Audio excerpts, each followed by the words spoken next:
I'm free to look as an outsider at what the establishment has been producing and saying, hey, you guys, you've been following your own noses too long. She says look at your own evidence with new eyes. Take twin studies. Here are Debbie Melman and Sharon Posette, separated at birth, adopted, and raised by two different sets of parents in two separate households. Reunited just a couple of years ago, they turned out, well, hard to tell apart. You're standing here and you're there. Yeah, you're there. But and your voice you know is you're not there because you're here. Twins who are split up are just as similar in personality as twins who are reared together. And that can't really be explained by the idea that the home environment is what, makes you turn out the way you are. What does determine what sort of adult you'll become? Well, that's a very good question. Part of the answer is genes. We've always known that.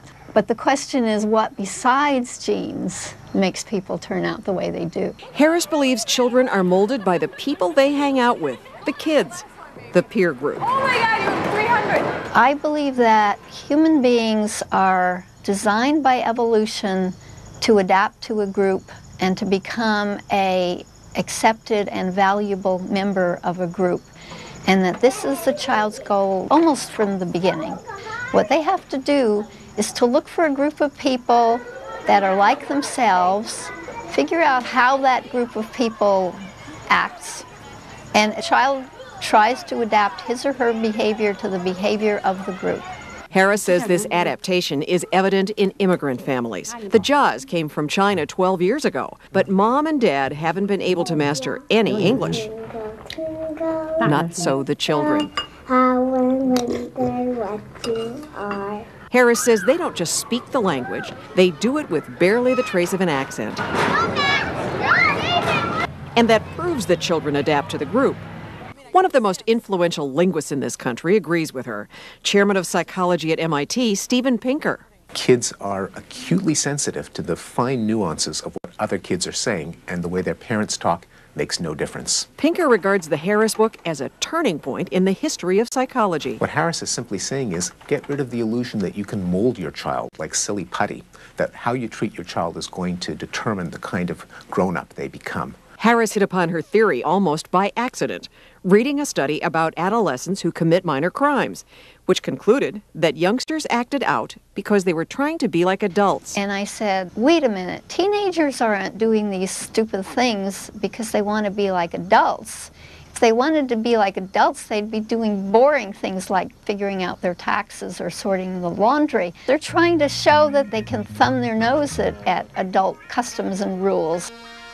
And that gave me the idea that teenagers identified with a group called teenagers.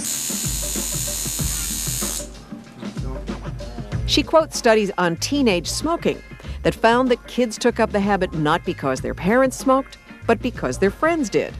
When I asked 8th graders at Baldwin Middle School on Long Island who they thought had more influence, it set off another debate. My friends, because they're going to be out in the world with me, not my parents. Friends, because you're around them more than your family. Your parents do support the foundation of how you act, but you gain more experience from your friends. I think my parents would influence me more because they would have more experience. Parents teach you the big things, right from wrong and stuff like that, and your friends teach you little things, but they keep building up because they teach you a lot. Dr. Alan Sarof at the University of Minnesota has dedicated his career to studying parents and their children.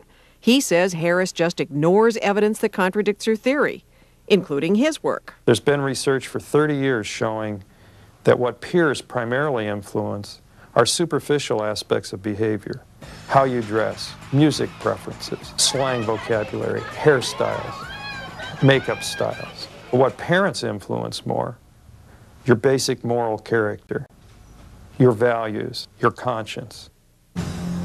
One of the things that immediately comes to mind is these kids in Oregon, Mississippi, Arkansas, who shoot their classmates. And we usually jump to the conclusion that something was wrong at home. We should not jump to that conclusion. I think this is a terrible tragedy for the parents of these children, and that they deserve our compassion and not to be blamed. What I notice about these children is that very often they've been rejected by their peers and that they're unhappy for that reason. Do you feel that it's more critical that the child adapt well in the peer group than that the child be happy at home? In the long run, yes.